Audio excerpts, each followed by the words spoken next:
Avez-vous déjà eu l'impression que le principal saboteur de votre succès vit dans votre tête? Qu'entre vous et la vie pour laquelle vous êtes né, avec un amour véritable, une abondance authentique, un sentiment de bonheur profond et retentissant, se dresse une seule et unique voix, glaciale, implacable. Une voix qui tue méthodiquement chacun de vos espoirs avec le même murmure. Tu n'es pas digne. Cette voix a fait assez de dégâts, n'est-ce pas? Et sachez-le, cette voix n'est pas simplement une faible estime de soi, ce n'est pas un manque de motivation que l'on peut corriger avec des affirmations. C'est quelque chose de bien plus ancien et fondamental. Le grand cartographe de l'âme humaine, Carl Jung, a donné un nom précis à ce phénomène. Il ne l'a pas identifié comme votre faiblesse, mais comme un gardien se tenant au seuil de votre véritable potentiel. Et aujourd'hui, nous allons vous donner la carte de ce territoire sacré que ce gardien protège si désespérément. Au cours de l'heure qui suit, nous n'allons pas simplement analyser cet ennemi. Nous allons conclure un contrat sacré avec vous. Premièrement, vous comprendrez pourquoi il est apparu dans votre vie et quelle est sa véritable mission cachée.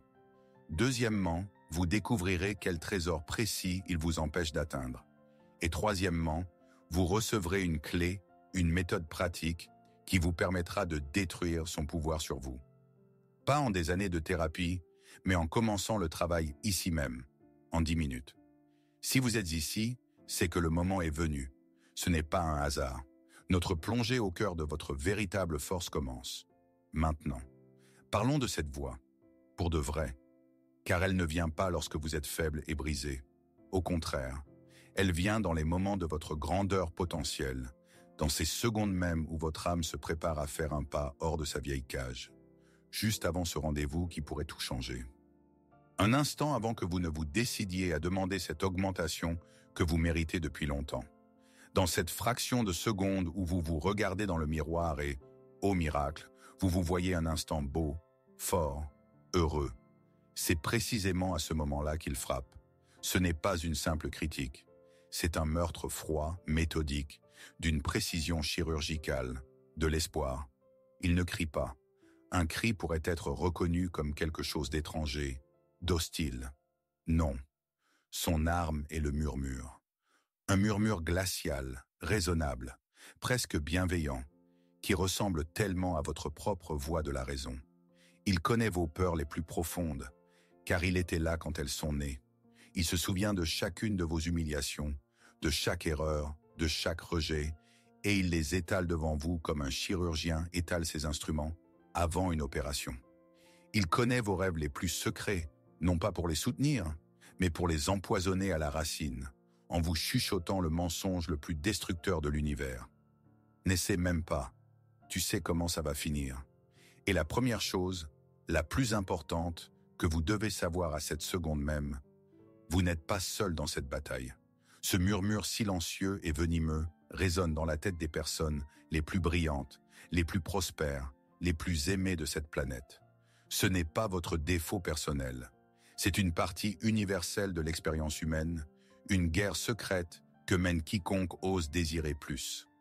Alors comprenez bien, ce tyran intérieur n'est pas le signe de votre échec personnel ou de votre faiblesse. Au contraire, écoutez attentivement. Son volume, sa cruauté, son insistance sont directement proportionnels à la grandeur du potentiel qu'il essaie de contenir. Un petit ruisseau n'a pas besoin d'un barrage gigantesque. Seul un fleuve puissant exige les murs les plus solides pour retenir sa force. Votre critique est ce barrage. Et plus il est haut, plus les trésors cachés dans les profondeurs sont grands. Plus l'énergie qui attend d'être libérée est immense. Ce que vous avez considéré toute votre vie comme votre principale malédiction est en réalité votre boussole la plus précise. Il indique infailliblement l'endroit où votre véritable force est enfermée. Ce n'est pas un signe de maladie, c'est le symptôme d'une guérison à venir. Ce n'est pas une malédiction, c'est un appel. Et maintenant, je vais vous demander de faire quelque chose de difficile. Je vais vous demander de mettre de côté un instant toute la douleur que cette voix vous a causée, tout le ressentiment, toute la fureur, et de considérer une idée qui pourrait vous sembler impensable, voire blasphématoire. Et si cet ennemi intérieur, ce saboteur, ce tyran, n'était en réalité pas du tout un ennemi, et si son objectif principal, inconscient, n'était pas de vous détruire, mais de vous protéger désespérément, de toutes ses forces. Et si chacune de ces flèches empoisonnées n'était pas une attaque, mais une tentative déformée, tragique, de vous préserver d'une douleur qu'il a lui-même subie autrefois, et qu'il a juré de ne plus jamais laisser se produire? Et si dans sa cruauté se cachait la forme d'amour la plus désespérée, la plus maladroite que l'on puisse imaginer? Réfléchissez une seconde. Et si ce tyran impitoyable que vous avez si longtemps tenté de renverser n'était en réalité qu'un gardien effrayé, solitaire, enchaîné aux portes derrière lesquelles se cache votre plus grand, votre plus brillant, votre plus précieux trésor? Et s'il vous crie dessus non par haine, mais par une peur panique, que vous vous approchiez de ces portes, que vous les ouvriez et que vous preniez ce qu'il a gardé toute sa vie? Pour comprendre ce paradoxe stupéfiant, pour accepter l'idée que notre principal tortionnaire puisse être notre gardien le plus dévoué, nous devons opérer un changement fondamental dans notre stratégie intérieure. La guerre est finie. Elle n'a apporté aucun résultat, si ce n'est l'épuisement et le désespoir. Maintenant, nous devons cesser de nous battre avec cette voie et, à la place, la disséquer. Avec la précision froide d'un chirurgien et la curiosité sans limite d'un explorateur. Nous devons comprendre son anatomie, de quelle peur précise elle est tissée. Nous devons étudier son origine, à quel moment de notre histoire personnelle a-t-elle été créée pour notre protection. Nous devons apprendre sa langue, pour enfin réaliser que ces prophéties cruelles sont en réalité des appels à l'aide désespérés.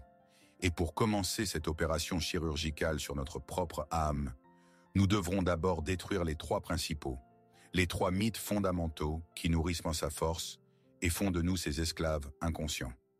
Ces mythes sont les murs invisibles de votre prison, et maintenant, nous allons les détruire, un par un. Ainsi, le premier mythe, le plus répandu et le plus séduisant, c'est juste une faible estime de soi. J'ai besoin de devenir plus sûr de moi. Nous entendons cela partout. On nous dit « crois en toi, aime-toi » et nous nous lançons dans une course effrénée aux accomplissements qui, nous semble-t-il, devraient enfin faire taire cette voix.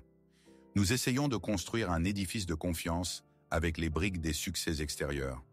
L'approbation des autres, la promotion professionnelle, les relations parfaites. Mais c'est peut-être l'auto-illusion la plus élégante de toutes. Tenter de gonfler la confiance sans s'attaquer à la source du doute, c'est comme construire un magnifique gratte-ciel sur un marécage. Vous pouvez engager les meilleurs architectes, utiliser les matériaux les plus chers, mais si les fondations sont posées sur le sol instable et pourries du déni de soi intérieur, toute la structure est condamnée. Tôt ou tard, elle se fissurera et s'effondrera sous son propre poids à la première grosse tempête. Et à ce moment-là, la voix reviendra triomphante et chuchotera « Je t'avais bien dit que tu n'y arriverais pas ».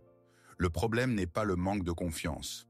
Le problème est un mécanisme actif et fonctionnel de sa destruction. Cela nous amène au deuxième mythe, qui va souvent de pair avec le premier. Je dois penser positivement et simplement l'ignorer. C'est la stratégie de la répression volontaire, une tentative de gagner la guerre avec sa propre psyché par une censure totale. Mais c'est comme essayer de se débarrasser d'une rouille profonde, en la recouvrant simplement d'une couche de peinture fraîche et brillante. Pendant un certain temps, l'illusion fonctionne. La surface semble lisse et neuve. Mais sous la couche brillante d'affirmations positives, la corrosion continue, rongeant le métal de votre âme dans le silence et l'obscurité. Et un jour, au moment le plus inopportun, elle refera surface, encore plus laide et destructrice qu'auparavant. La pensée positive, appliquée comme un pansement sur une plaie purulente, ne guérit pas. Elle ne fait que cacher l'infection, lui permettant de se propager plus profondément. Et enfin le troisième mythe, le plus dangereux, le plus insidieux et le plus profond, car il est à la base de tout le reste. Cette voix, c'est moi. C'est ma partie rationnelle, adulte, qui me protège simplement des erreurs et des déceptions. Ce n'est pas simplement une erreur de diagnostic, c'est un acte de trahison inconsciente de soi-même. Quand vous croyez que cette voix, c'est vous, vous lui donnez un pouvoir absolu, incontestable. Vous ne pouvez pas la contredire, car comment peut-on se contredire soi-même? Ces peurs deviennent vos lois, ces limites, les frontières de votre réalité. Vous devenez un prisonnier qui croit sincèrement que les murs de la prison sont sa propre peau. Ce mensonge, cette erreur fondamentale d'identification, est la serrure qui vous maintient captif. Et tant que nous ne la briserons pas, aucune autre stratégie ne fonctionnera. Si tout cela ne sont que des mythes, alors quelle est la réalité? Quelle est la véritable nature de cette voie? Pour la comprendre, nous devons laisser de côté les termes psychologiques modernes et nous tourner vers un langage beaucoup plus ancien et plus sage. Le langage des mythes et des symboles. Imaginez un instant que votre âme est un royaume immense, riche et fertile. Il y a tout. Les forêts denses de votre intuition, les lacs profonds de vos sentiments, les hautes montagnes de vos ambitions et les champs infinis de votre potentiel. Dans la capitale de ce royaume, dans votre conscience, vous êtes le souverain légitime. Mais un jour, il y a très longtemps, un dragon s'est installé aux portes principales de votre royaume. Et voici l'erreur cruciale dans notre perception. Nous pensions que cette voix du critique était un roi tyran qui avait pris le pouvoir. Mais ce n'est pas le cas. Il n'est pas assis sur le trône. Il n'est qu'un dragon qui se trouve aux portes et qui brûle de son souffle de feu quiconque tente d'entrer ou de sortir. Il brûle la nouvelle opportunité qui frappe à vos portes. Il brûle votre courage lorsque vous essayez de quitter les murs de l'habitude. Il brûle l'amour qui essaie de vous atteindre.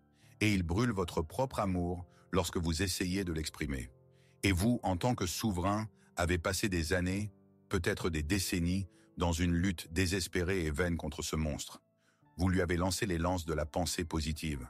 Vous avez essayé de construire un mur de confiance en vous. Vous avez essayé de l'ignorer, en espérant qu'il s'envolerait. Mais il est resté en place.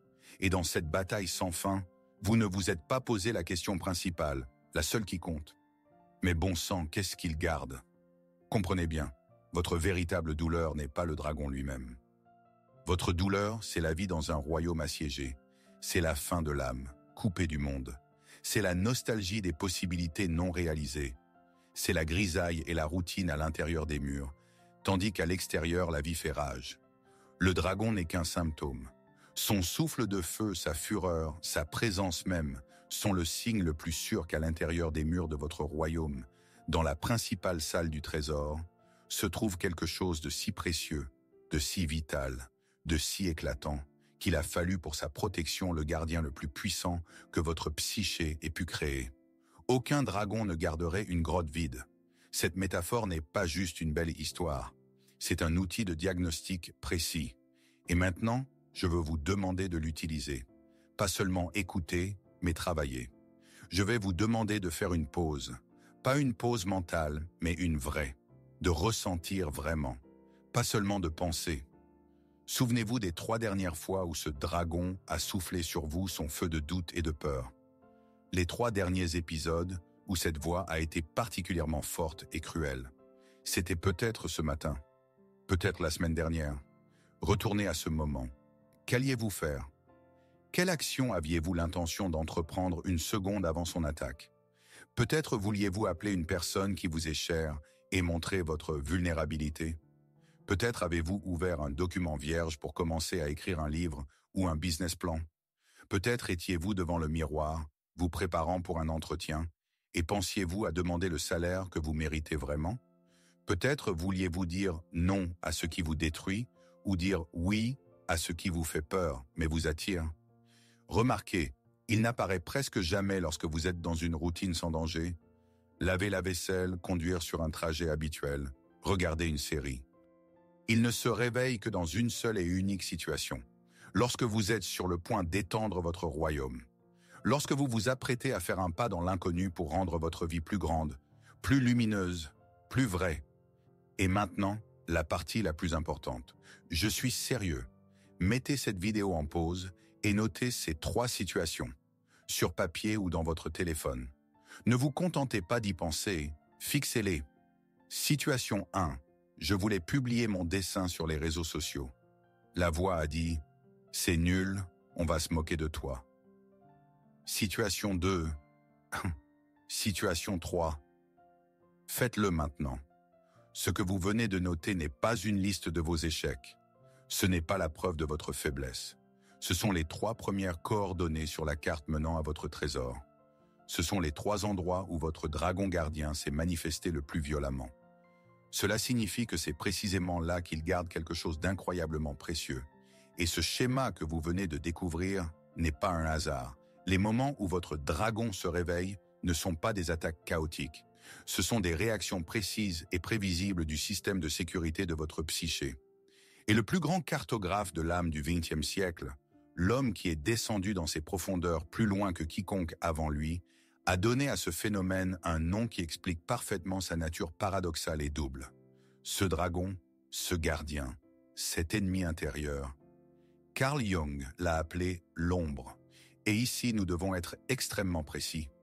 Jung n'a pas utilisé le mot ombre comme synonyme de quelque chose de mal, de pécheur ou de mauvais. Pour lui, l'ombre est avant tout ce qui est caché à la lumière de notre conscience.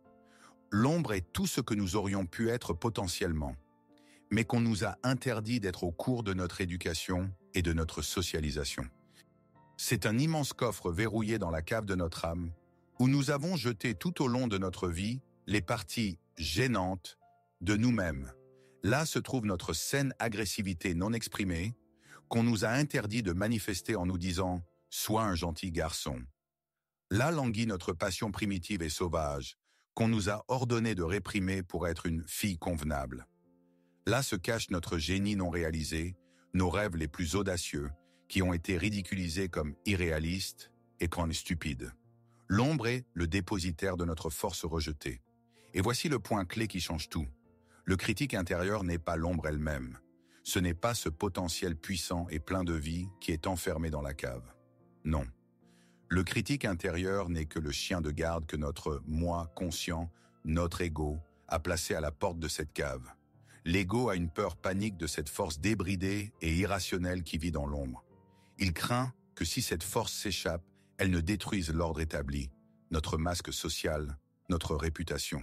Et c'est pourquoi il place le gardien, le plus fidèle, le plus effrayé et le plus cruel, le critique intérieur, avec une seule et unique tâche: aboyer, grogner et mordre quiconque ose s'approcher de cette porte, y compris vous-même. Alors quelle est cette ombre que votre critique intérieur garde si désespérément? Pour le comprendre, nous devons retourner au tout début, à l'époque où notre psyché était encore un territoire ouvert et non protégé. Un enfant né entier. Il ne se divise pas en bon et en mauvais.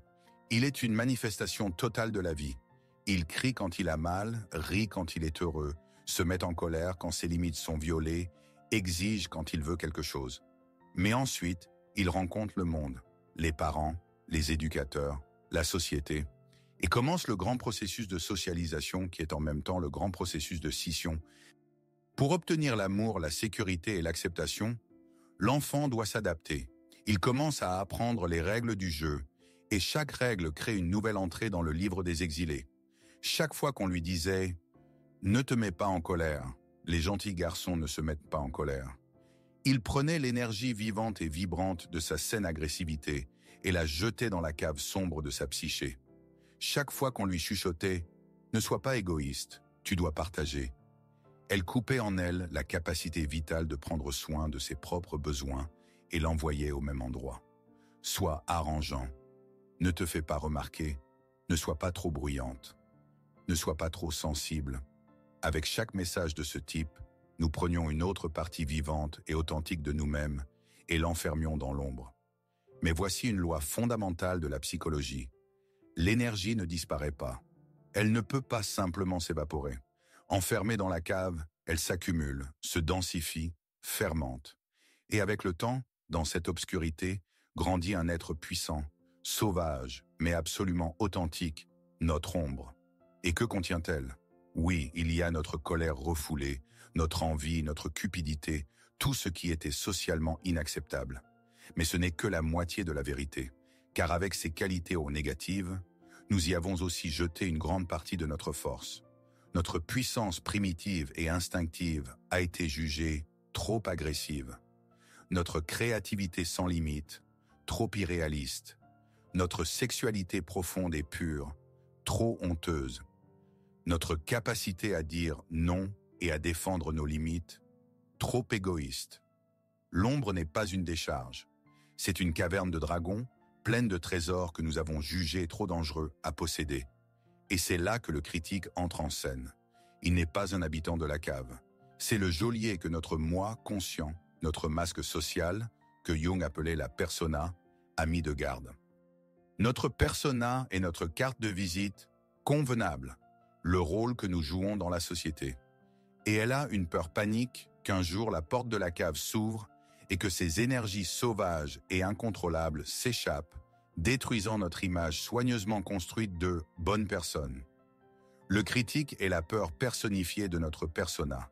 Sa tâche est de s'assurer que les prisonniers ne s'échappent pas. Et c'est pourquoi il nous saute dessus chaque fois que nous nous approchons, sans même nous en rendre compte, trop près de la porte de cette cave pour reprendre notre force. Ce concept peut sembler abstrait, presque mythique. Permettez-moi de le rendre limpide avec un exemple. C'est l'histoire d'Anna. Pour le monde entier, Anna était l'incarnation du succès. Brillante avocate d'affaires à 35 ans, elle possédait tout ce que la société prescrit de désirer. Un travail prestigieux, une maison impeccable en banlieue, un mari stable et fiable. Elle était l'incarnation de l'archétype de la gentille fille qui avait tout fait correctement. Elle n'avait jamais causé de problème à ses parents, avait d'excellentes notes, avait choisi une profession sérieuse. Sa vie était une façade parfaitement construite. Sa persona était impeccable. Mais derrière cette façade, dans le silence de sa maison parfaite, Anna mourait lentement. Elle était rongée de l'intérieur par une panique silencieuse et grise, un sentiment d'absurdité totale. La vie qui paraissait si belle sur le papier était comme du carton au toucher. Son critique intérieur était son compagnon constant. Mais il était étrangement sélectif. Il restait presque silencieux lorsqu'elle travaillait sur des dossiers juridiques complexes. Là, il était même une sorte d'allié, la poussant au perfectionnisme. Mais il se transformait en un monstre impitoyable dans les moments les plus inattendus. Quand elle passait devant un magasin de fournitures pour artistes et ressentait un pincement de nostalgie inexplicable. Quand elle voyait quelqu'un publier en ligne ses croquis à l'aquarelle, imparfaits mais vivants. Et un soir, cédant à une impulsion soudaine, elle a acheté un carnet et des crayons. Et dès qu'elle s'est assise à table et a tracé la première ligne, la voix s'est abattue sur elle avec toute sa fureur. « Qu'est-ce que tu fais? Ce n'est pas sérieux. Tu n'as aucun talent. Tu n'y arriveras jamais. Qui essaies-tu de tromper? Tu es avocate. Pas artiste. Ne fais pas rire les gens. » La voix était si convaincante qu'elle a fermé le carnet en larmes et ne l'a plus jamais rouvert. En commençant un travail avec un psychologue, Anna est partie à la recherche de son âme. Et là, sous les ruines de décennies de vie correcte, elle a trouvé ce qu'elle avait enterré il y a si longtemps qu'elle en avait oublié l'existence. Elle a trouvé une petite fille aux doigts tachés de peinture qui pouvait passer des heures assise par terre, créant des mondes fantastiques sur papier. Cette fille était audacieuse, un peu sauvage, absolument libre dans sa créativité. C'était son ombre, la artiste intérieure, la rebelle. Et aussitôt, les souvenirs ont refait surface. Ses parents, aimants mais très anxieux, pour qui la stabilité et la sécurité financière étaient la valeur suprême. « On ne gagne pas sa vie en dessinant », disait son père en voyant un autre de ses carnets. « Concentre-toi sur les maths, ça te servira », conseillait sa mère. Ils n'étaient pas méchants, ils avaient une peur panique que leur fille répète le sort de Elan, artiste pauvre, qu'elle ne puisse pas survivre dans ce monde complexe. Et à ce moment-là, Anna a tout compris. La voix de son critique n'était pas sa voix. C'était une copie exacte et parfaite de la peur de ses parents, qu'elle avait absorbée et prise pour la sienne. Son critique ne lui voulait pas de mal. Il exécutait un programme installé dans l'enfance. Protège Anna du monde dangereux, instable et irréaliste de l'art. Maintiens-la sur le territoire sûr du droit. C'était le fantôme de leur amour et de leur anxiété, installé dans sa tête. Il essayait de la sauver de la douleur dont ils avaient peur. Et pour cela, il devait tuer la partie d'elle qui, selon eux, était la source de cette douleur potentielle, son artiste intérieur. Et la prise de conscience clé qu'Anna a eue dans son voyage est aussi la clé pour vous. C'est peut-être la pensée la plus importante que vous entendrez pendant toute cette heure. Alors écoutez-la non pas avec votre esprit, mais avec tout votre être. La voix dans votre tête n'est pas votre voix. Relisez cela. La voix qui vous dit que vous n'êtes pas assez bon, pas assez intelligent, pas assez attirant, ce n'est pas vous. C'est un fantôme. C'est un enregistrement audio laissé dans votre psyché par quelqu'un d'autre, il y a longtemps. Cela peut être le fantôme de la peur de vos parents, comme pour Anna. La peur de la pauvreté de votre père, qui vous crie dessus chaque fois que vous voulez prendre un risque et démarrer votre entreprise. La peur de votre mère d'être rejetée, qui vous paralyse avant que vous ne vouliez dire la vérité dans une relation. Cela peut être le fantôme d'une société qui vous a rejeté. La voix de cet enseignant qui a un jour ridiculisé votre réponse devant toute la classe, et maintenant cette voix murmure « Tu es stupide » chaque fois que vous voulez exprimer votre opinion lors d'une réunion. Cela peut être l'écho des mots cruels d'adolescents dans la cour d'école, qui déterminent encore à quel point vous vous autorisez à vous sentir beau. Cela peut être le fantôme de votre propre expérience passée, de votre propre traumatisme, le fantôme de cet échec qui a été si douloureux que vous avez juré de ne plus jamais prendre de risques. Et maintenant ce fantôme, votre critique, monte la garde pour tenir cette promesse, pour vous empêcher de répéter cette douleur. Votre critique est un fantôme à qui vous avez par erreur cédé le trône de votre royaume. Vous obéissez à ses ordres, vous croyez en ses prophéties, vous vivez dans les limites qu'il a tracées pour vous, sans réaliser que vous êtes le souverain vivant et qu'il n'est qu'un écho, une ombre sur le mur, un enregistrement sur une vieille bande. Et il crie d'autant plus fort, il devient d'autant plus furieux, que vous vous approchez de la porte de cette même cave où languit votre véritable personnalité, entière et vivante. Cette partie de vous que vous avez exilée pour survivre. Cette partie de vous qui n'a pas peur de prendre des risques. Cette partie de vous qui est pleine de passion, de créativité et de force. C'est précisément dans cette ombre, dans cette cave, que se trouve ce que vous cherchez.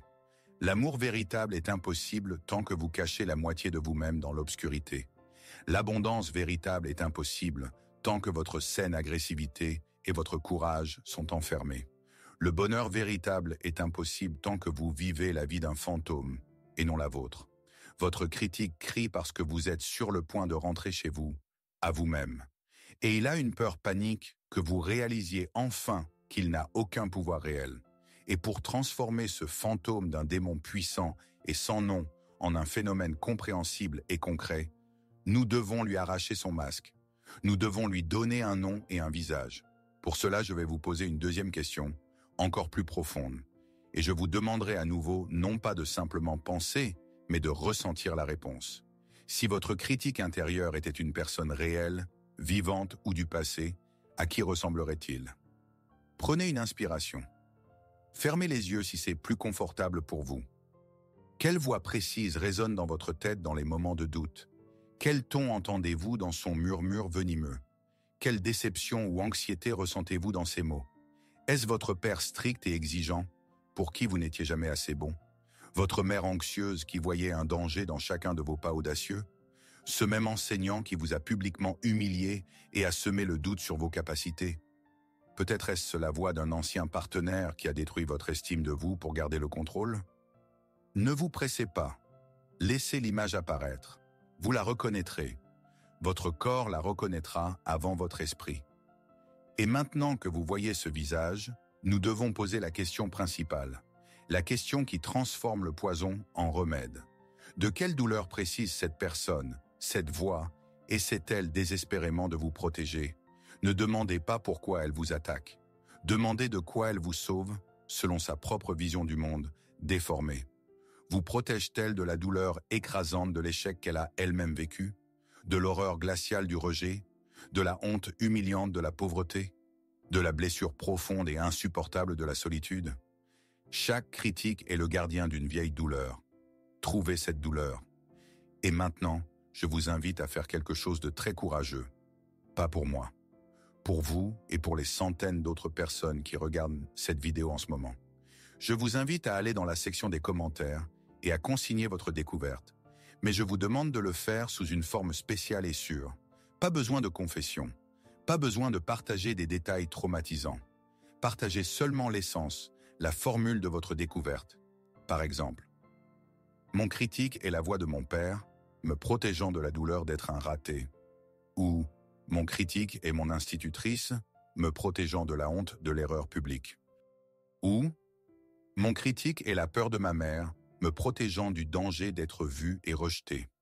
Ce n'est pas une confession, c'est un acte de déchiffrage qui prive l'ennemi de son anonymat et par conséquent de son pouvoir sur vous.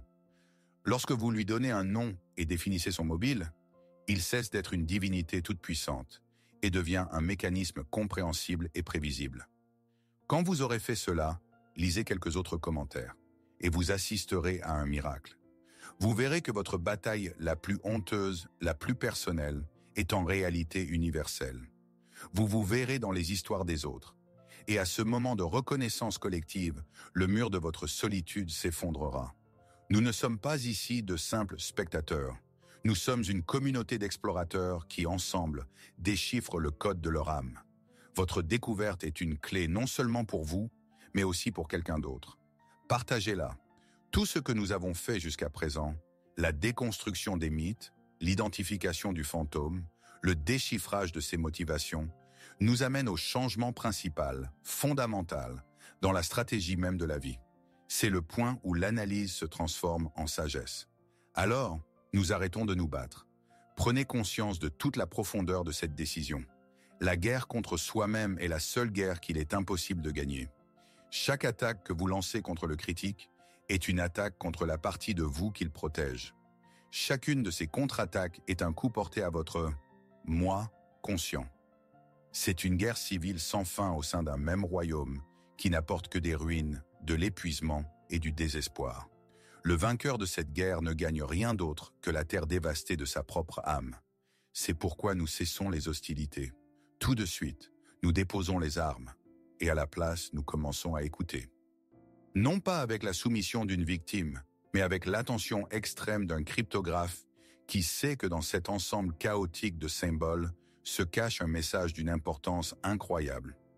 À partir de maintenant, votre critique n'est plus un ennemi, c'est votre boussole la plus précise, un instrument de navigation infaillible qui indique avec une précision chirurgicale l'endroit de votre âme qui a le plus besoin de guérison, d'attention et d'intégration. Plus il crie fort, plus ses paroles sont douloureuses, plus vous êtes proche du pôle, de l'épicentre de votre force refoulée. Ces attaques ne sont pas des insultes. Ce sont les coordonnées de votre trésor, marquées sur la carte de votre âme par une grosse croix rouge de douleur. Quand il crie « Ne te fais pas remarquer, on te jugera », il pointe vers le trésor de votre voix authentique que vous avez peur de manifester. Quand il murmure « Tu n'y arriveras pas, c'est trop difficile », il pointe vers le trésor de votre force et de votre compétence non réalisée. Quand il dit « On ne peut pas t'aimer », il pointe directement vers la partie de votre cœur qui a le plus besoin de votre propre amour et de votre acceptation. C'est là le grand œuvre des alchimistes dont Jung a tant écrit. Transformer le plomb de notre douleur, de nos complexes les plus sombres et les plus lourds, en l'or pur de notre personnalité entière. Votre critique n'est pas une malédiction. C'est un feu alchimique. Il est désagréable, il brûle, mais c'est sa chaleur qui est nécessaire pour extraire le métal précieux du minerai de votre âme. Notre tâche n'est pas d'éteindre ce feu, mais d'apprendre à utiliser sa chaleur pour la transformation. Nous cessons d'être la victime du problème et devenons son élève. Et si votre critique est une boussole, indiquant infailliblement le trésor enfoui, comment exactement devons-nous entreprendre ce voyage ? Comment passer devant le gardien et entrer dans la salle du trésor ? La réponse est à la fois simple et infiniment complexe. Nous devons comprendre que la véritable solution ne réside pas dans une lutte extérieure, mais exclusivement dans un travail intérieur. Toutes vos tentatives de changer les circonstances extérieures pour faire taire le critique, trouver le travail idéal, obtenir le corps parfait, mériter l'approbation de tous étaient vouées à l'échec dès le départ, parce que vous essayez de réparer votre maison en vous battant contre son reflet dans un lac. C'est pourquoi nous ne détruisons pas la voix elle-même. Nous détruisons son rôle d'ennemi. Nous le privons du pouvoir qui lui a été donné par erreur. Nous transformons le geôlier en conseiller et l'ennemi en guide. Nous ne tuons pas le dragon. Nous descendons dans la salle du trésor qu'il garde. Nous nous approchons de lui, nous regardons dans ses yeux pleins de fureur et de peur, et nous disons « Je te vois. Je sais que tu es là pour protéger ce qu'il y a à l'intérieur. Merci pour ton service. Mais maintenant, je suis assez fort pour entrer moi-même. » Ce processus, cet acte sacré de se réapproprier son intégrité, Jung l'a appelé l'intégration de l'ombre. Ce n'est pas une bataille, mais une réunification. C'est un acte de retour à la maison pour les parties exilées, oubliées, mais vitales de notre âme. Intégrer l'ombre, c'est descendre dans cette même cave dont nous avons parlé, non pas pour tuer ses habitants, mais pour les écouter, comprendre leurs douleurs et leurs forces, et les faire remonter à la lumière de la conscience. C'est reconnaître sa colère refoulée comme une source de force pour défendre ses limites. Reconnaître sa vulnérabilité comme la clé d'une intimité profonde. Reconnaître sa partie créative, irréaliste, comme une source de joie et de sens. Et comprenez bien, c'est là l'acte du plus grand courage. N'importe qui peut se lancer dans une bataille. Il ne faut pour cela que de la fureur et de la peur. Mais regardez dans les yeux ce qui vous fait le plus peur et honte en vous-même, et au lieu de frapper, tendre la main, cela requiert une qualité tout à fait différente. Ce n'est pas le courage du soldat qui combat un ennemi extérieur. C'est le courage du roi qui fait revenir d'exil son vassal le plus fort, le plus sauvage, mais le plus fidèle. C'est un acte du plus grand courage, non pas de vaincre les ténèbres, mais de les étreindre et de s'approprier leurs forces, en les reconnaissant comme une partie intégrante de soi. Et ce grand acte de courage, l'intégration de l'ombre, ne commence pas par des exploits grandioses, mais par une action simple, silencieuse, mais incroyablement profonde. Et voici la clé que je vous ai promise au tout début. L'outil qui permet de commencer à détruire le pouvoir du critique, non pas en des années, mais en 10 minutes. C'est une technique adaptée de l'imagination active, Jungian. Essentiellement, c'est un dialogue structuré avec votre critique. Vous aurez besoin d'un stylo, de papier et de 10 minutes de silence et d'honnêteté absolue avec vous-même. Ne vous contentez pas d'écouter cela. Faites-le après avoir regardé la vidéo. C'est cela le travail. Première étape, incarnation, 2 minutes. Fermez les yeux, prenez 3 profondes inspirations et maintenant, invitez votre critique intérieure à apparaître devant votre œil intérieur. Ne pensez pas, laissez simplement l'image venir. À quoi ressemble-t-il? Est-ce une silhouette immense et sombre? Ou peut-être un vieil homme ridé et effrayé? Un enfant intimidé qui répète des phrases apprises? Un soldat en armure rouillée? Peu importe à quel point l'image semble étrange ou illogique.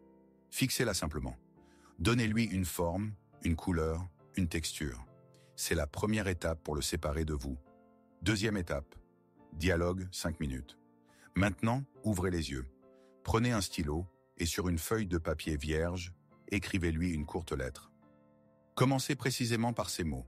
Je t'entends, je te vois. Je sais que tu essaies de me protéger et je ne me battrai plus avec toi. Je viens en paix.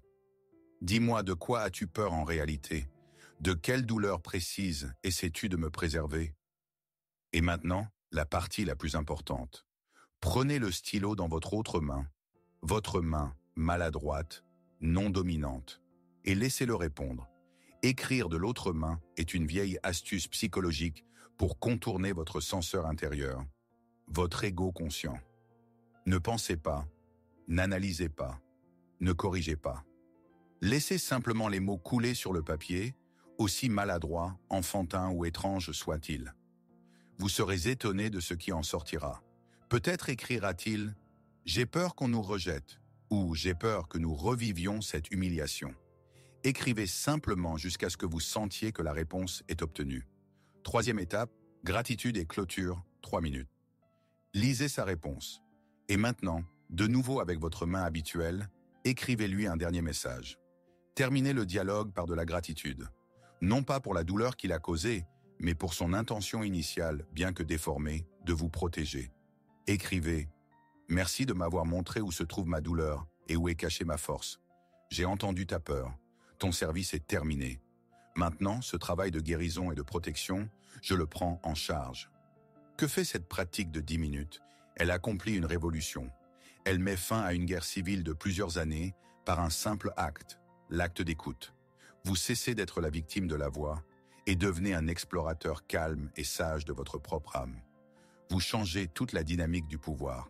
Vous n'êtes plus le prisonnier qui écoute avec terreur les ordres du geôlier. Vous êtes le psychologue qui, avec compassion et curiosité, interroge le gardien effrayé pour comprendre son histoire. Et dans ce simple changement de perspective réside le début de votre liberté. Cette pratique simple n'est que le début de votre libération, car elle est basée sur une vérité fondamentale et libératrice que vous devez absorber avec chaque cellule de votre être. Vous n'êtes pas obligé de croire cette voix. Vous n'êtes plus son esclave, mais vous êtes obligé de l'écouter. L'écouter avec respect et compassion, comme on écoute un vieux soldat, épuisé et effrayé, qui ne sait pas que la guerre est finie depuis longtemps. Il est toujours assis dans sa tranchée froide, creusée dans votre âme d'enfant, et tire désespérément sur les fantômes du passé. Il vous voit toujours comme ce petit enfant sans défense qui a été blessé autrefois, et il a juré sur sa vie de ne plus jamais laisser cette douleur vous approcher. Il ne sait pas que vous avez grandi. Il ne sait pas que vous avez maintenant des ressources, de la sagesse, une expérience de vie et une force dont cet enfant n'aurait pu rêver. Il agit selon de vieux ordres, depuis longtemps obsolètes, sans se rendre compte que le monde a changé et que sa tactique de protection totale cause maintenant plus de mal que de bien, transformant votre royaume autrefois florissant en un camp militaire assiégé. Et c'est pourquoi votre tâche n'est pas de tuer ce soldat. Tenter de le tuer, c'est tenter de tuer votre propre histoire, votre propre capacité de dévouement et de protection. Votre tâche, en tant que souverain aimant et sage de votre royaume, est de descendre dans cette tranchée, de vous asseoir à côté de lui, de regarder dans ses yeux fatigués et de le démobiliser avec respect. De lui dire « Ton service est terminé, merci pour ta loyauté. Je sais que tu as fait tout ce que tu pouvais pour me protéger, mais la guerre est finie, nous avons gagné. À partir de maintenant, je m'en occupe. Le pouvoir a toujours été entre vos mains. Vous ne saviez simplement pas comment l'utiliser. Vous pensiez que le pouvoir était la force de vaincre l'ennemi. Mais le véritable pouvoir est la sagesse de transformer l'ennemi en allié. C'est la capacité de ne pas être un soldat sur le champ de bataille de sa propre âme, mais cet espace de conscience aimant où toutes les figures intérieures peuvent être entendues, comprises et intégrées. Vous n'êtes pas la voix du critique. Vous êtes cette présence silencieuse et calme qui peut écouter cette voix avec compassion. Cette crise, cette douleur qui vous a amené ici, n'était pas un signe de votre faiblesse. C'était une crise de croissance nécessaire. C'était votre âme qui frappait si fort aux portes de votre prison que vous avez finalement été obligé de chercher la clé, et maintenant, vous l'avez entre les mains. Nous avons parcouru un long chemin en cette heure, de la douleur confuse à la clarté, du sentiment d'être une victime à l'acquisition de la force. Nous sommes descendus dans les caves les plus profondes et les plus sombres de la psyché pour découvrir que ce n'était pas un monstre qui nous y attendait, mais un allié oublié. Et si l'on devait résumer tout notre voyage, toutes les métaphores, les histoires et les concepts à une seule et unique vérité, la plus importante, que vous emporterez avec vous, elle sonnerait ainsi. Le seul ennemi qui se dresse entre vous et la vie de vos rêves n'est pas du tout un ennemi. C'est un gardien. C'est le gardien le plus dévoué, le plus effrayé et le plus fidèle de votre plus grande, de votre plus authentique force. Cette force que vous avez un jour, dans votre enfance, jugée trop dangereuse, trop brillante, trop gênante pour les autres, et vous avez vous-même donné l'ordre de l'enfermer dans un cachot, en postant à sa garde le gardien le plus redoutable, le critique intérieur. Il n'est pas votre geôlier. Il est votre serviteur qui exécute encore votre ordre d'enfant, depuis longtemps oublié. Et c'est pourquoi le chemin vers la liberté, vers l'amour véritable, vers l'abondance authentique, vers le bonheur profond, ne passe pas par la destruction de ce gardien, mais par son intégration. Non pas par une lutte acharnée, mais par une acceptation sage et compatissante. Non pas en essayant de devenir quelqu'un d'autre, une meilleure version de soi-même, mais par le courage de devenir enfin soi-même dans sa totalité terrifiante et éclatante. Vous devez comprendre cela au niveau le plus profond. Vous n'êtes pas brisé, tout va bien chez vous.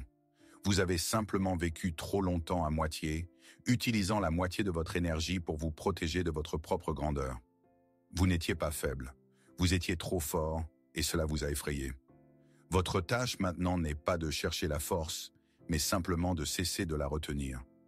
Et lorsque vous accepterez cette vérité non seulement avec votre esprit, mais aussi avec votre cœur, lorsque vous commencerez à pratiquer ce dialogue intérieur, votre avenir commencera à changer. Pas immédiatement, pas par magie, mais progressivement, comme un paysage change après un long et rude hiver. Imaginez un matin, très bientôt, vous vous réveillerez et remarquerez le silence. Pas un silence vide et mort, mais un silence calme et clair dans votre tête. Et vous comprendrez que cette voix, qui a été le bruit de fond de toute votre vie, s'est simplement tue. Non pas parce que vous l'avez vaincue, étouffée ou bannie, mais parce qu'elle n'a plus rien à vous dire. Son travail est terminé. Le gardien a vu que vous êtes devenu vous-même assez fort pour protéger votre trésor, et il peut tranquillement prendre sa retraite. Et à ce moment-là, toute cette énergie colossale que vous avez dépensée pendant des décennies à vous battre contre lui, à le réprimer, à avoir peur de lui, toute cette énergie vous reviendra. Elle affluera de nouveau au centre de votre royaume. Et cette énergie retrouvée deviendra votre courage tranquille pour regarder dans les yeux la personne qui vous plaît et l'inviter à un rendez-vous, sans mourir de peur d'être rejeté. Elle deviendra votre assurance solide pour entrer dans le bureau de votre patron et demander une augmentation, connaissant votre valeur et non en espérant sa pitié. Elle deviendra votre inspiration pure et sans nuage pour vous asseoir devant une toile blanche ou une page vide et commencer à créer. Non pas pour prouver quelque chose à quelqu'un, mais simplement parce qu'une histoire ou une image veut naître à travers vous. Vous ne deviendrez pas un super-héros invulnérable. Vous ne vous transformerez pas en une personne complètement différente.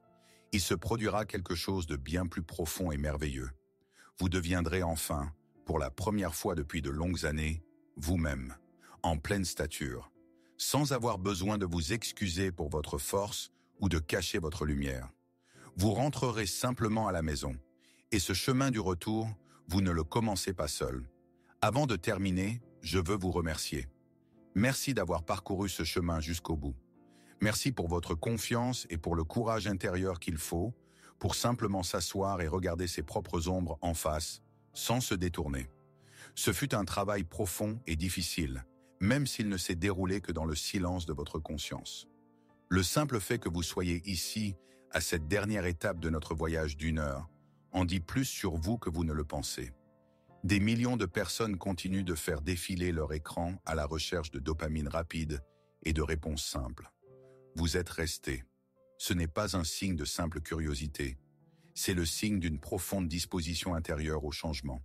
C'est l'appel de votre âme que vous avez enfin entendu. Et c'est pourquoi vous n'êtes plus un simple spectateur consommant passivement du contenu. Vous êtes un participant actif. Un participant au grand processus que Jung appelait l'individuation. Le processus de devenir soi-même, entier et indivisible. Vous avez fait un pas. Bienvenue. Bienvenue dans la communauté de ceux qui ne cherchent pas des réponses rapides, mais une véritable profondeur.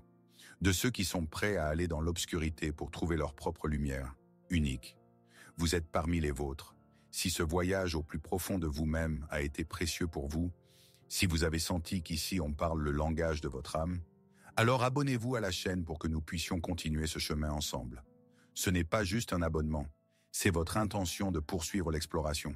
Chaque j'aime, chaque commentaire sous cette vidéo, ce ne sont pas de simples chiffres pour l'algorithme.